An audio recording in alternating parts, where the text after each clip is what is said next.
गीत रचक सियोन निमंते ईश्वर प्रशंसा करुछंती जा ईश्वर मनोनीत नगर थिला जो नगर को ईश्वर प्रेम करुथिले जो स्थान रे ईश्वर गौरव थिला आमे कौन तांको गौरव प्रशंसा करुछु कि तांको महिमान्वित करुछु कि विश्वास रे तांको निकट रे प्रार्थना करुछु कि जीसुंको मधुर वाक्य चला पथे साजे दीप आमरी चरण अलिभा आलोक देई जीवनर प्रतिपादे जीवनर प्रतिपादे बढ़ाए से सत्य प्रदर्शिका से जे पथ प्रदर्शिका पथ प्रदर्शिका पथ प्रदर्शिका। प्रिय दर्शक बंधु नमस्कार। प्रभु जीशु मधुर नाम आज पथ प्रदर्शिका कार्यक्रम को स्वागत करुअछि। मु विश्वास करे आपण परिवार सहित निश्चय भलरे अछंती ओ नियमित आम कार्यक्रम देखुछंती। मु विश्वास करे जे आम कार्यक्रम आपण जीवन रे अनेक किछि साधन करिछि ओ आपण आत्मिक जीवन रे वृद्धि पाउछंती। सेथिबाई मु विशेष आनंदित। आपण को मतामत निश्चय आमको जणाइबे। जदि आपणकर किछि प्रार्थना अनुरोध थाए कि जानिबार विषय थाए आम मान को फोन कले आमे आपण सहित कथबार्ता करिबु। आपण को मध्यरु अनेक आम सहित ए दिन मानकरी जोगाजोग करुछंती। जदि आपण ए पर्यंत जोगाजोग करि नाहंती आज ही टीवी स्क्रीन रे दिया जाइतबा नंबर रे आम सहित जोगाजोग करंतु। ए कार्यक्रम मध्य देई पुणी थरे आपण सहित साक्षात करिवार सुयोग पाइथिबारु मु प्रभु को धन्यवाद दिए। प्रभु आपण को बहुल भावरे आशीर्वाद करंतु। एई दिन मानकरे आम माने गीत संहितारू अध्ययन करुछु। आज आमे गीत संहिता 86 रु 89 पर्यंत अध्ययन करिबा। यह सुंदर प्रार्थनार गीत। यह ईश्वर को प्रशंसा और विश्वस्तता को प्रकाश करे। आमे जितेबेले 86 गीत रे देखु सेठारे ईश्वर को करुणा और दया निमंते हृदयर गभीरतम स्थानरू प्रार्थना करिथिबा देखु। गीत रचक नम्रतार सहित प्रार्थना करुछंती जेपरि ईश्वर तांको प्रार्थना सुनिबे। से प्रार्थना रे ईश्वर को दया उत्तमता और प्रेम विषय वर्णना करुछंती। वास्तव रे ईश्वर उत्तम अटंती, से दयावान अटंती। गीत रचक निश्चित जे ईश्वर तांको प्रार्थना उत्तर देबे। आज कौन आमे से विश्वास नहीं ईश्वर को निकट रे प्रार्थना करुछु कि आमे कौन संपूर्ण ईश्वर को ऊपरे विश्वास करुछु कि गीत रचक सियोन निमंते ईश्वर को प्रशंसा करुछंती जा ईश्वर को मनोनीत नगर थिला जो नगर को ईश्वर प्रेम करुथिले जो स्थान रे ईश्वर को गौरव थिला ईश्वर को उपस्थिति मध्यरे से प्रभु को प्रशंसा करुछंती।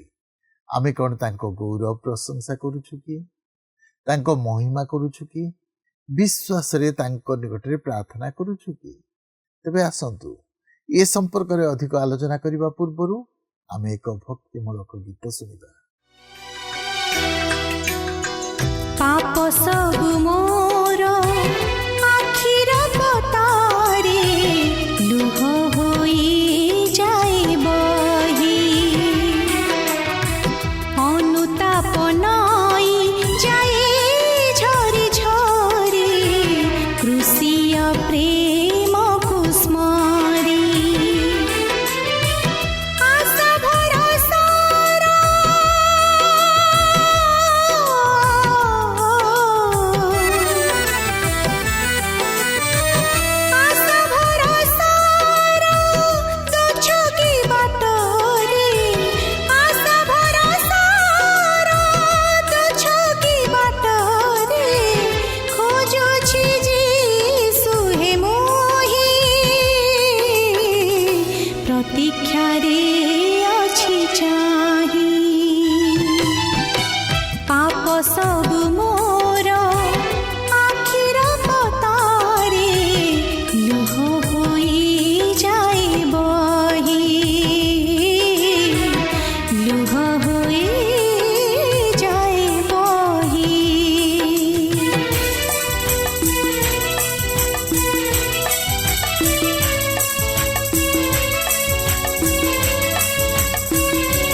पाप भराटी की नई जीसु को आशीष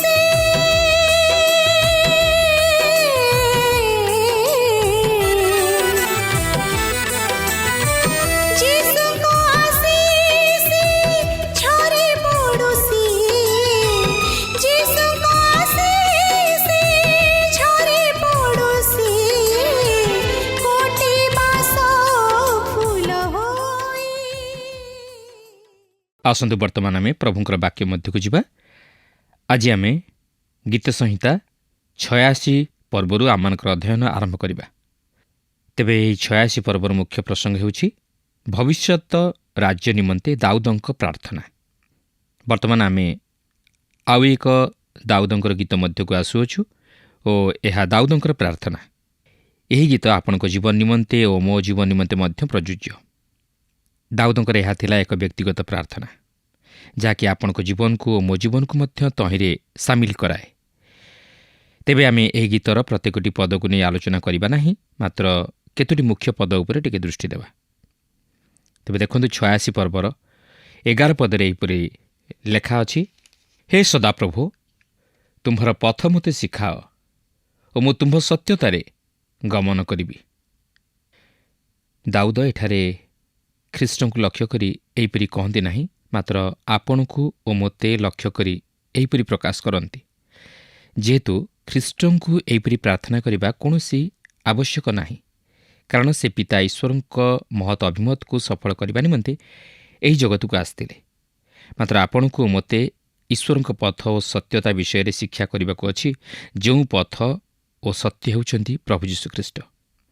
तांको नाम को भय करने निमंते आममानकर हृदय एकमना हेबाकु अछि बा एक हेबाकु अछि।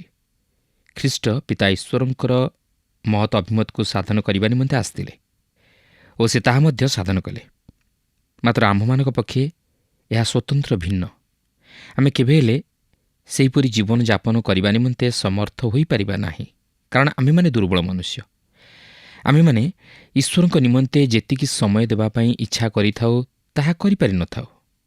आमे माने ईश्वरंक निमंते जहा करिबाकू चाहिथाउ ताहा करि पारि नथाउ। आमे अनेक किछि विषय रे व्यस्त रहिथाउ, मात्र जहा करिबा कथा ताहा करि पारि नथाउ। अनेक समय आमे संसार जंजाल मध्य व्यस्त रही ईश्वरंक निकट रे प्रार्थना करबा निमंते मध्य भूली जाऊ। एपरिक ईश्वरंक इच्छा बहिर्भूत जीवन यापन करी आमे ईश्वरंक ठारू दूरक मध्य चली जाइथाउ। तेणुकरी गीत रचक एहिपरि प्रार्थना करते, हे सदाप्रभु तुम्हर पथ मते शिखाओ, जहाँकि एक विभक्त तथा बाचालता हृदयर समाधान निमंते पदक्षेप। प्रेरित पाउलंकर जीवन में परिवर्तन आसिबा पर से प्रार्थना करते, हे प्रभु मते कौन करने को हेब। गीत 32 पर्वर 8 पदरे लेखा अछि, मु तुम्हको उपदेश देबी और तुम्हर गंतव्य मार्ग शिखाइबी। मु तुम्भ उपरे आपणा दृष्टि रखी तुम्हको मंत्रणा देबी। लेखा अछि, मु तुम्भ सत्यतारे गमन करिबी। ଏହା ହିଁ ଆମମାନଙ୍କର ପ୍ରତ୍ୟୁତ୍ତର ହେବା ଉଚିତ, ଯାହାର ଅର୍ଥ ହେଉଛି ଆମେମାନେ ଈଶ୍ୱରଙ୍କ ବାକ୍ୟ ରୂପ ଆଲୋକରେ ଚାଲିବାକୁ ହେବ। ତାହେଲେ ସେ ଆମମାନଙ୍କର ସର୍ବାନ୍ତକରଣର ପ୍ରଶଂସା ଗ୍ରହଣ କରିବେ। ଯେତେବେଳେ ଆମମାନଙ୍କର ହୃଦୟ ତାହାଙ୍କଠାରେ ଏକ ହୋଇଯାଏ ଓ ସମର୍ପିତ ହୁଏ, ସେତେବେଳେ ଆମମାନଙ୍କ ହୃଦୟ ମଧ୍ୟରୁ ସେହି ପ୍ରଶଂସାର ଜୟଧ୍ୱନି ଉଛୁଳି ଉଠେ, ଯାହାକି ତାହାଙ୍କ ନିକଟରେ ଗ୍ରହଣଯୋଗ୍ୟ ହୋଇଥାଏ। 86 पर्वर 12 पदରେ ଲେଖା ଅଛି, हे प्रभु मो परमेश्वर मु सर्वान्तकरणरे तुमर प्रशंसा करिबी ओ मु अनंत काल तुम नामर गौरव करिबी। ଏହା ହିଁ ଜଣେ ଈଶ୍ୱର ଭୟକାରୀ ଓ ତାହାଙ୍କ ପଥରେ ଗମନକାରୀ ବ୍ୟକ୍ତିର ଚମତ୍କାର ଅନୁଭୂତି। ଆସନ୍ତୁ ଏହାପରେ 87 ପର୍ବ ମଧ୍ୟକୁ ଯିବା। ଏହି ପର୍ବରେ ଆମେ ସେହି ସିଓନ, ଯାହାକି ଈଶ୍ୱରଙ୍କ ନଗର, ତାହାକୁ ଲକ୍ଷ୍ୟ କରିବାକୁ ଯିବା। ଏହା କୋରହ ସନ୍ତାନଗଣର ଗୀତ ଓ ଏହା ମଧ୍ୟ କୋରହ ସନ୍ତାନଗଣ ଦ୍ୱାରା ରଚିତ। ଏହା ସେହି ସିଓନ ବିଷୟ ନେଇ ପ୍ରକାଶ କରେ, ଯାହାକି ଈଶ୍ୱରଙ୍କ ନଗର ଓ ଜେରୁସାଲେମର ସେହି ଗୌରବମୟ ଭବିଷ୍ୟତ ବିଷୟ ନେଇ ପ୍ରକାଶ କରେ। ଗୋଷ୍ଠୀୟମାନେ ଈଶ୍ୱରଙ୍କର ଉପାସନା କରିବା ନିମନ୍ତେ ଜେରୁସାଲେମକୁ ଆସିବେ। ଏହି ସିଓନ ଜେରୁସାଲେମରେ ଅବସ୍ଥିତ ଓ ଏକ ଭୌଗୋଳିକ ସ୍ଥାନ ଓ ଏହି ସ୍ଥାନ ଭବିଷ୍ୟତରେ ଗୌରବର ବିଷୟ ହେବାକୁ ଯାଉଅଛି ଓ ଭବିଷ୍ୟତରେ ଗୌରବରେ ବିଭୂଷିତ ହେବାକୁ ଯାଉଅଛି। ଦେଖନ୍ତୁ 87 ପର୍ବର ପ୍ରଥମ ପଦରେ ଏହିପରି ଲେଖା ଅଛି, ତାହାଙ୍କ ଭିତ୍ତିମୂଳ ପବିତ୍ର ପର୍ବତ ଶ୍ରେଣୀରେ ସ୍ଥାପିତ। ଦେଖନ୍ତୁ, ତାହା ହିଁ ହେଉଛି ସେହି ସ୍ଥାନ ଯେଉଁଠାରେ କି ଦିନେ ପୃଥିବୀର ସରକାର ଗଠିତ ହେବ। ଯିଶାୟା ଭବିଷ୍ୟତ ବକ୍ତାଙ୍କ 2 ପର୍ବର 2 ପଦରେ ଲେଖା ଅଛି, ଶେଷ କାଳରେ ଏରୂପ ଘଟିବ, ସଦାପ୍ରଭୁଙ୍କ ଗୃହର ପର୍ବତଗଣର ଶିଖର ଉପରେ ସ୍ଥାପିତ ହେବ ଓ ଉପପର୍ବତଗଣ ଅପେକ୍ଷା ଉଚ୍ଚୀକୃତ ହେବ, ଆଉ ସମୁଦାୟ ଗୋଷ୍ଠୀ ସ୍ରୋତ ପରି ତହିଁ ମଧ୍ୟକୁ ବହି ଆସିବେ। ସେହିପରି ଜିଖରୀୟ ଭବିଷ୍ୟତ ବକ୍ତାଙ୍କ ପୁସ୍ତକ 2 ପର୍ବର 10 ପଦରୁ 11 ପଦରେ ଲେଖା ଅଛି, ଗୋ ସିଓନ କନ୍ୟା, ଗାନ କରି ଉଲ୍ଲାସ କର, କାରଣ ଦେଖ ଆମ୍ଭେ ଆସୁଅଛୁ ଓ ଆମ୍ଭେ ତୁମ୍ଭ ମଧ୍ୟରେ ବାସ କରିବା, ଏହା ସଦାପ୍ରଭୁ କହନ୍ତି। ପୁଣି ସେଦିନ ଅନେକ ଗୋଷ୍ଠୀ ସଦାପ୍ରଭୁଙ୍କ ପ୍ରତି ଆସକ୍ତ ହେବେ ଓ ମୋର ଲୋକ ହେବେ, ଆଉ ମୁଁ ତୁମ୍ଭ ମଧ୍ୟରେ ବାସ କରିବି। ତହିଁରେ ସୈନ୍ୟାଧିପତି ସଦାପ୍ରଭୁ ଯେ ତୁମ୍ଭ ନିକଟକୁ ମୋତେ ପ୍ରେରଣ କରିଅଛନ୍ତି, ଏହା ତୁମ୍ଭେ ଜାଣିବ। ଆପଣ ମନେ ରଖିବେ ଯେ ଆମେ ତଥାପି ଏପର୍ଯ୍ୟନ୍ତ ସେହି ଲେବୀୟ ବିଭାଗ ମଧ୍ୟରେ ଅଛୁ ଓ ସମାଗମ ତମ୍ବୁ ତଥା ମନ୍ଦିର ହେଉଛି ଏହାର କେନ୍ଦ୍ରବିନ୍ଦୁ।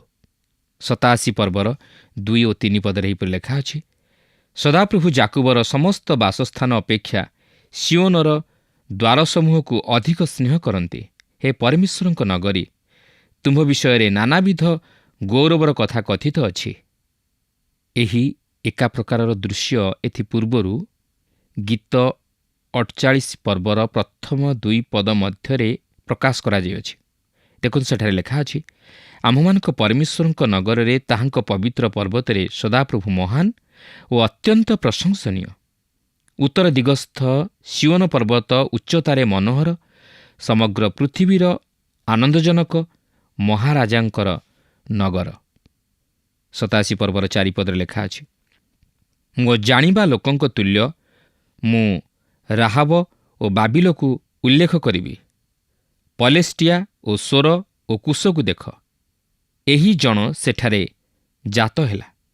ରାହାବ ଜିରିଓର ବେଶ୍ୟା ନୁହେଁ, ମାତ୍ର ମିଶ୍ରର, ଯାହାକି ଆପଣ ଯିଶାୟ 51 ପର୍ବର 9 ପଦ ଓ ଗୀତ ସଂହିତା 89 ପର୍ବର 10 ପଦରେ ଲକ୍ଷ୍ୟ କରିବାକୁ ପାରିବେ। ଏହା ଦକ୍ଷିଣ ରାଜ୍ୟର ଶକ୍ତିକୁ ଉପସ୍ଥାପିତ କରେ ଓ ବାବିଲ ଉତ୍ତର ରାଜ୍ୟର ଶକ୍ତିକୁ ଉପସ୍ଥାପିତ କରେ। ରାହାବ ନାମର ଅର୍ଥ ହେଉଛି ବିଶୃଙ୍ଖଳା ଓ ବାବିଲ ନାମର ଅର୍ଥ ହେଉଛି ଦ୍ୱନ୍ଦ୍ୱ। ତେଣୁ ଏଥିରୁ ଜଣାଯାଏ ଯେ ଏହି ଗୋଷ୍ଠୀମାନଙ୍କର ବିଶୃଙ୍ଖଳା ଓ ଦ୍ୱନ୍ଦ୍ୱର ପରିସମାପ୍ତି ଘଟିବ ଯେତେବେଳେ କି ପ୍ରଭୁ ଯୀଶୁଖ୍ରୀଷ୍ଟ ସିଓନରେ ରାଜତ୍ୱ କରିବାକୁ ଆରମ୍ଭ କରିବେ। ଆଉ ଏକ କୌତୁହଳର ବିଷୟ ଲକ୍ଷ୍ୟ କରିବେ ଯେ ସିଓନ ଅନେକ ଗୋଷ୍ଠୀ ସମୂହର ଜନ୍ମସ୍ଥାନରେ ପରିଣତ ହେବ। ଯେତେବେଳେ ପ୍ରଭୁ ଯୀଶୁଖ୍ରୀଷ୍ଟ ସେଠାରେ ଅଛନ୍ତି, ଜଗତ ମଧ୍ୟ ଜେରୁସାଲେମ ପର୍ଯ୍ୟନ୍ତ ଉଠି ଆସିବ ଓ ଅନେକ ଗୋଷ୍ଠୀ ପରିବର୍ତ୍ତିତ ହେବେ। ପଲେଷ୍ଟିଆ, ସୋର ଓ କୁଶ ବିଷୟରେ ମଧ୍ୟ ଲେଖା ଅଛି। ଯେତେବେଳେ ଆମେ କୁଶ ବିଷୟ ନେଇ ଚିନ୍ତା କରୁ, ଏହା ଏକ ଚମତ୍କାର କୌତୁହଳର ବିଷୟ ପରି ମନେ ହୁଏ, କାରଣ ସୁଷମାଚାର ଯେତେବେଳେ ଇସ୍ରାଏଲ ଦେଶ ପରିତ୍ୟାଗ କରି ବିଜାତୀୟମାନଙ୍କ ଅଞ୍ଚଳ ଆଡ଼କୁ ଗତି କଲା, ସେତେବେଳେ ପ୍ରଥମ କରି ଇଥିଓପିଆର କୁଶୀୟ ନପୁଂସକ ପ୍ରଭୁଙ୍କୁ ଗ୍ରହଣ କରି ପରିବର୍ତ୍ତିତ ହୋଇଥିଲେ, ଯାହାକି ପ୍ରେରିତ 8 ପର୍ବରେ ଉଲ୍ଲେଖ ହୋଇଅଛି। ସେ ସେହି ମରୁଭୂମି ମଧ୍ୟରେ ପରିବର୍ତ୍ତିତ ହୋଇଥିଲେ। କିନ୍ତୁ ମୁଁ ବିଶ୍ୱାସ କରେ ଗୀତରଚକ ଏଠାରେ ସେହି ଭବିଷ୍ୟତରେ ଇଥିଓପିଆର ସମଗ୍ର ଗୋଷ୍ଠୀର ପରିବର୍ତ୍ତନ ବିଷୟ ନେଇ ଭାବାଣୀ ପ୍ରକାଶ କରନ୍ତି। ଏହାପରେ 87 ପର୍ବର 5 ପଦରେ ଲେଖା ଅଛି, ଆହୁରି ସିଓନ ବିଷୟରେ କୁହାଯିବ, ଏ ଜଣ ଓ ସେ ଜଣ ତହିଁ ମଧ୍ୟରେ ଜାତ ହେଲେ, ପୁଣି ସର୍ବୋପରିସ୍ଥ ସ୍ୱୟଂ ତାହା ସୁସ୍ଥିର କରିବେ। ରାଜାମାନଙ୍କର ରାଜା ଓ ପ୍ରଭୁମାନଙ୍କର ପ୍ରଭୁ ସିଓନକୁ ପୃଥିବୀର ରାଜଧାନୀ କରିବେ, ଅର୍ଥାତ୍ ତାହା ପୃଥିବୀର କେନ୍ଦ୍ରସ୍ଥଳ ହେବ ଓ ଏକମାତ୍ର ସରକାର ରାଜତ୍ୱ କରିବେ। ଏହାପରେ 6 ପଦରେ ଲେଖା ଅଛି, ସଦାପ୍ରଭୁ ଗୋଷ୍ଠୀବର୍ଗର ନାମ ଲେଖିବା ସମୟରେ ଏ ଜଣ ସେଠାରେ ଜାତ ହେଲା ବୋଲି ଗଣନା କରିବେ। ସେ ସମୟରେ ଅନେକ ପ୍ରଭୁଙ୍କ ପ୍ରତି ଫେରିବେ। ଆସନ୍ତୁ ଏହାପରେ 88 ପର୍ବ ମଧ୍ୟକୁ ଯିବା। ଏହି ପର୍ବରେ ଆମେ କ୍ଲେଶ ମଧ୍ୟ ଦେଇ ଈଶ୍ୱରଙ୍କଠାରେ ବିଶ୍ୱାସ ସ୍ଥାପନ କରିବାର ବିଷୟକୁ ଲକ୍ଷ୍ୟ କରିବାକୁ ଯିବା। ଏହା କୋରହ ସନ୍ତାନଗଣର ନିମନ୍ତେ ହେମନର ଗୀତ। ଏହା ଏକ ବିଳାପର ଗୀତ ବୋଲି କହିଲେ ମଧ୍ୟ ଅତ୍ୟୁକ୍ତି ହେବ ନାହିଁ। ତେବେ ଗୀତ 88 ପର୍ବର ପ୍ରଥମ ପଦରେ ଏହିପରି ଲେଖା ଅଛି, ସଦାପ୍ରଭୁ ମୋ ପରିତ୍ରାଣର ପରମେଶ୍ୱର, ମୁଁ ଦିବାରାତ୍ର ତୁମ୍ଭ ସମ୍ମୁଖରେ କାକୁକ୍ତି କରିଅଛି। ଏହି ଗୀତରେ ଏକ ଭରସାର ରଶ୍ମି ହେଉଛି ସଦାପ୍ରଭୁ।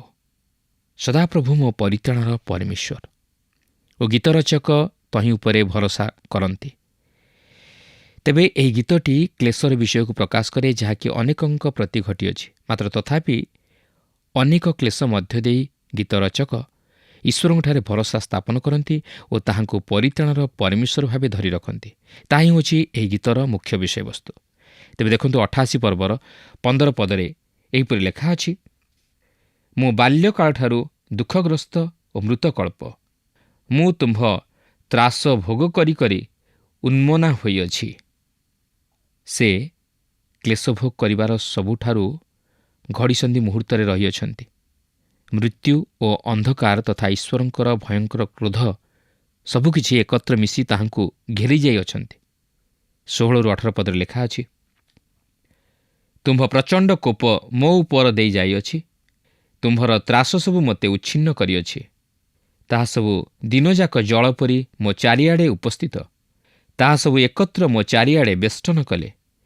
ତୁମ୍ଭେ ସ୍ନେହିକୀ ଓ ମିତ୍ରକୁ ମୋଠାରୁ ଦୂରରେ ଓ ମୋ ପରିଚିତ ଲୋକଙ୍କୁ ଅନ୍ଧକାରରେ ରଖିଅଛ।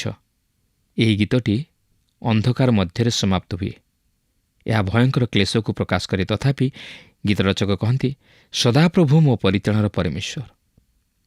ସେ ସଦାପ୍ରଭୁଙ୍କ ଉପରେ ନିର୍ଭର କରନ୍ତି ଓ ସେ ଯେ ତାହାଙ୍କୁ ଉଦ୍ଧାର କରିବେ, ଏହା ତାହାଙ୍କର ଦୃଢ଼ ବିଶ୍ୱାସ। ଆସନ୍ତୁ ଏହାପରେ ଗୀତ 89 ପର୍ବ ମଧ୍ୟକୁ ଯିବା। ଏହା ଦାଉଦଙ୍କ ସହିତ କରାଯାଇଥିବା ନିୟମର ଗୀତ ଅଟେ। ଏହା ଏହି ଲେବୀୟ ବିଭାଗର ଶେଷ ଗୀତ।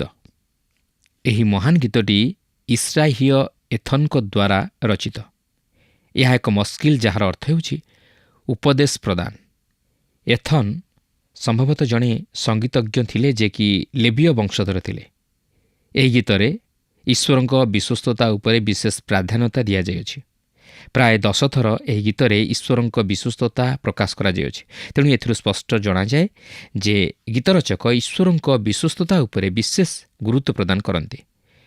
ନିୟମ ଶବ୍ଦଟି 4 ଥର ବ୍ୟବହାର କରାଯାଇଅଛି ଓ ଏହା ସହିତ ଈଶ୍ୱର 3 ଥର କହିଅଛନ୍ତି, ଆମ୍ଭେ ଶପଥ କରିଅଛୁ। ଏଥିସହିତ ମଧ୍ୟ ଈଶ୍ୱର 4 ଥର କହିଅଛନ୍ତି, ଆମ୍ଭେ ମିଥ୍ୟା କହିବା ନାହିଁ। ଏହି ଗୀତଟି ମହା ଆନନ୍ଦର ଗୀତ ଓ ଗୌରବର ଗୀତ। ତେବେ 89 ପର୍ବର ପ୍ରଥମ ପଦରେ ଏହିପରି ଲେଖା ଅଛି, ମୁଁ ସର୍ବଦା ସଦାପ୍ରଭୁଙ୍କ ବିବିଧ ଦୟା ବିଷୟ ଗାନ କରିବି। ମୁଁ ଆପଣା ମୁଖରେ ତୁମ୍ଭର ବିଶ୍ୱସ୍ତତା ପୁରୁଷ ପରମ୍ପରା ପ୍ରତି ପ୍ରକାଶ କରିବି। ଈଶ୍ୱର କ'ଣ ଆପଣଙ୍କ ପ୍ରତି ଉତ୍ତମ କି? ମୁଁ ନିଶ୍ଚିତ ଯେ ସେ ଉତ୍ତମ ଅଟନ୍ତି ଓ ସେ ପ୍ରକୃତରେ ମୋ ପ୍ରତି ଉତ୍ତମ ଅଟନ୍ତି। ଆଉ ସେଥିହେତୁ ମୁଁ ସର୍ବଦା ସଦାପ୍ରଭୁଙ୍କ ବିବିଧ ଦୟା ବିଷୟ ଗାନ କରିବି। ଯଦିଓ ମୁଁ ପ୍ରକୃତରେ ଗାଇପାରିବି ନାହିଁ, କିନ୍ତୁ ମୁଁ ଏହି ବିଷୟ ଅନ୍ୟମାନଙ୍କୁ କିପରି ଜଣାଇପାରିବି ତାହା ମୁଁ ଜାଣେ। ଈଶ୍ୱରଙ୍କ ଦୟା ଅତି ଚମତ୍କାର। ଲେଖା ଅଛି, ମୁଁ ଆପଣା ମୁଖରେ ତୁମ୍ଭର ବିଶ୍ୱସ୍ତତା ପୁରୁଷ ପରମ୍ପରା ପ୍ରତି ପ୍ରକାଶ କରିବି। ଯଦିଓ ସମସ୍ତେ ଗାଇପାରନ୍ତି ନାହିଁ, ମାତ୍ର ସମସ୍ତେ ନିଜର ମୁଖରେ ଈଶ୍ୱରଙ୍କର ବିଶ୍ୱସ୍ତତା ପ୍ରକାଶ କରିପାରିବେ। ଏହା ଦାଉଦଙ୍କ ପକ୍ଷେ ଈଶ୍ୱରଙ୍କ ବିଶ୍ୱସ୍ତତା ପ୍ରତି ପ୍ରଶଂସାର ବିଷୟ। ଏହାପରେ 24 ପଦରେ ଆମେ ଏହିପରି ପାଠ କରୁ, ମାତ୍ର ଆମ୍ଭର ବିଶ୍ୱସ୍ତତା ଓ ଦୟା ତାହାର ସହବର୍ତ୍ତୀ ହେବ। ଏଠାରେ ଈଶ୍ୱର କହୁଅଛନ୍ତି। ତେବେ ଏହି ଗୀତରେ ଈଶ୍ୱରଙ୍କ ବିଶ୍ୱସ୍ତତା ହିଁ ଦର୍ଶାଯାଇଅଛି। ଦାଉଦ ଈଶ୍ୱରଙ୍କ ବିଶ୍ୱସ୍ତତା ନେଇ ପ୍ରକାଶ କରନ୍ତି ଓ ଈଶ୍ୱର ନିଜେ ମଧ୍ୟ ନିଜର ବିଶ୍ୱସ୍ତତା ବିଷୟରେ ପ୍ରକାଶ କରନ୍ତି। ପ୍ରିୟ ବନ୍ଧୁ, ଆଜି କ'ଣ ଆପଣଙ୍କର ସେହି ଅନୁଭୂତି ଅଛି କି? ଏହାପରେ 89 ପର୍ବର 2 ପଦରେ ଲେଖା ଅଛି, କାରଣ ଦୟା ସଦାକାଳ ଗଢ଼ାଯିବ ବୋଲି ମୁଁ କହିଅଛି। ତୁମ୍ଭେ ଆପଣା ବିଶ୍ୱସ୍ତତା ସ୍ୱର୍ଗରେ ହିଁ ସ୍ଥାପନ କରିବ। ଈଶ୍ୱର ହେଉଛନ୍ତି ବିଶ୍ୱସ୍ତ। ଆମ୍ଭମାନଙ୍କର ପରିତ୍ରାଣ ଖ୍ରୀଷ୍ଟଙ୍କ ମୃତ୍ୟୁ ଉପରେ ଆଧାରିତ। ମାତ୍ର ଯେଉଁମାନେ ତାହାଙ୍କଠାରେ ବିଶ୍ୱାସ କରନ୍ତି, ସେମାନଙ୍କୁ ତାହାଙ୍କର ବିଶ୍ୱସ୍ତତା ଉଦ୍ଧାର କରେ। ଏହା ହିଁ ଈଶ୍ୱର କହନ୍ତି, ଆଉ ତାହା ହିଁ ଗୁରୁତ୍ୱପୂର୍ଣ୍ଣ ବିଷୟ। ଏଠାରେ ମୋର ଏକ ଘଟଣା ମନେ ପଡ଼େ। ଜଣେ ମା' ତା'ର ପୁଅକୁ ଦିନେ ସକାଳେ ଜଳଖିଆ ଦେବା ସମୟରେ ତାହାର ଜୀବନର ସାକ୍ଷ୍ୟ ମାଧ୍ୟମରେ ଈଶ୍ୱର କିପରି ତାହାକୁ ଉଦ୍ଧାର କଲେ ଓ ସେ ନିଜର ପରିତ୍ରାଣ ବିଷୟ ନେଇ କେତେ ନିଶ୍ଚିତ ଥିଲେ ଓ ଈଶ୍ୱରଙ୍କ ପରିତ୍ରାଣ ତାହାଙ୍କ ନିମନ୍ତେ କେତେ ଚମତ୍କାର ଥିଲା, ସେହିସବୁ ବିଷୟ ବଖାଣିବାକୁ ଆରମ୍ଭ କଲେ। ଶେଷରେ ପୁଅ ଆଉ ସମ୍ଭାଳି ନ ପାରି ତାର ମାଆକୁ କହିଲା, ତୁମର ଛୋଟ ପ୍ରାଣର କୌଣସି ମୂଲ୍ୟ ନାହିଁ। ଏହି ମହାନ ବିଶ୍ୱ ଆଗରେ ତାହା ଅତି ନଗଣ୍ୟ।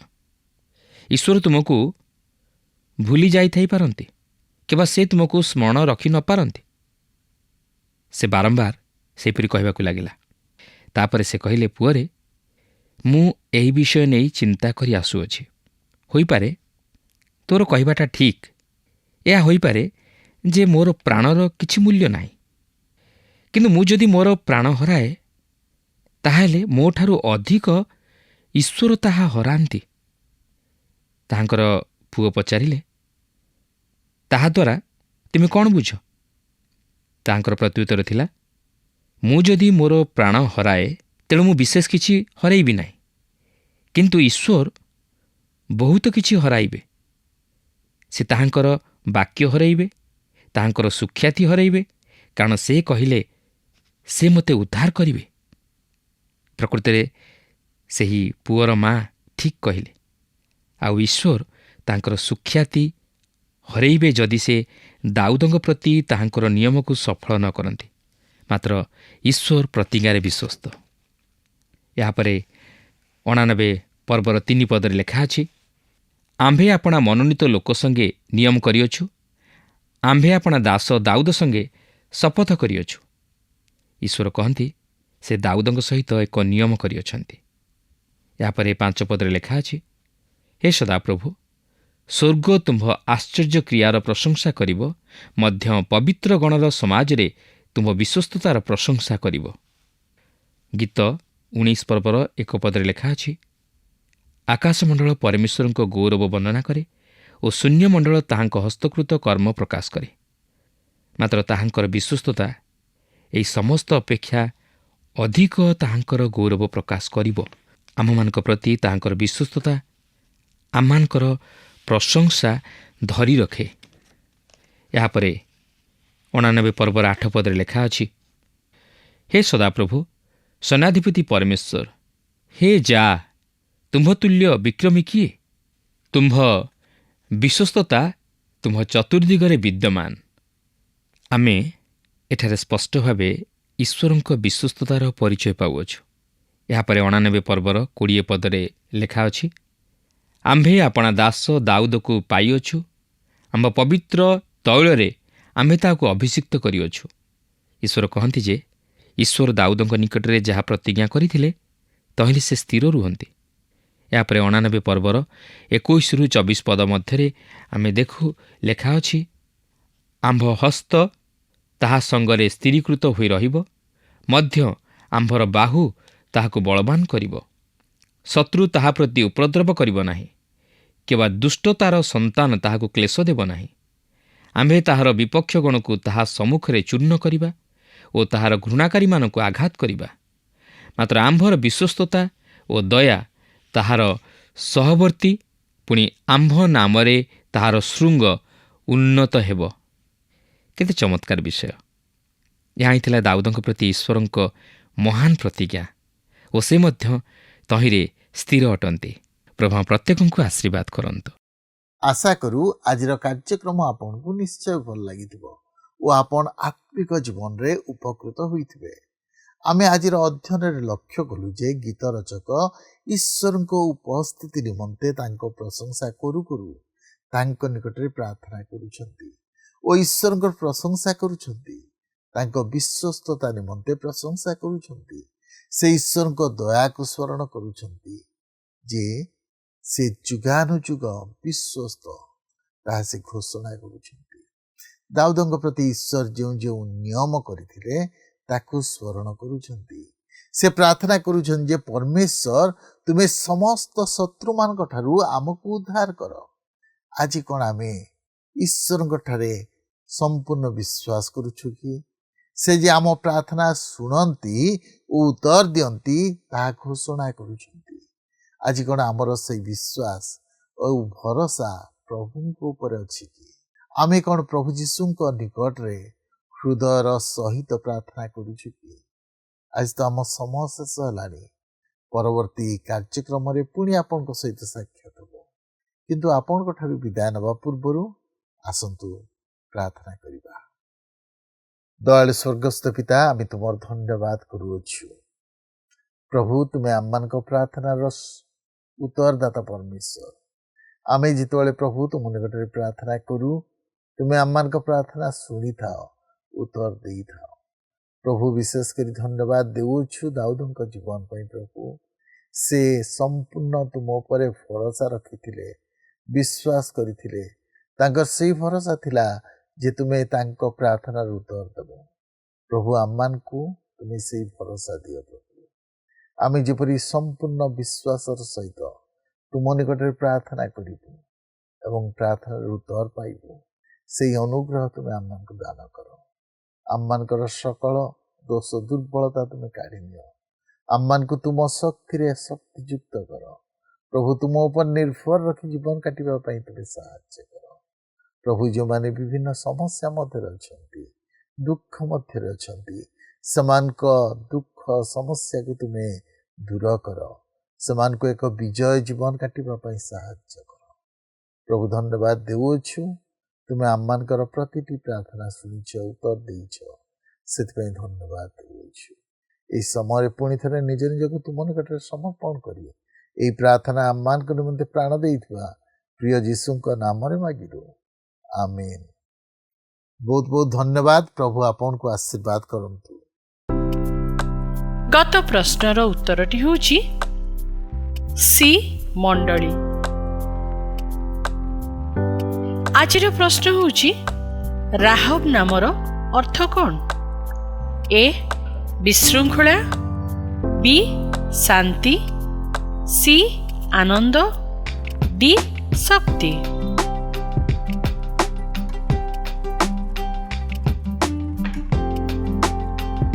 এই প্রশ্নর উত্তর আসন্তাকালি সন্ধ্যা 6টা মধ্যে option A B C D মধ্যরু সঠিক উত্তর বাছি আপনার নাম ও সম্পূর্ণ ঠিকনা সহিত 9777221415 ফোন নম্বরে SMS কিংবা WhatsApp দ্বারা জଣାইବାକୁ অনুরোধ।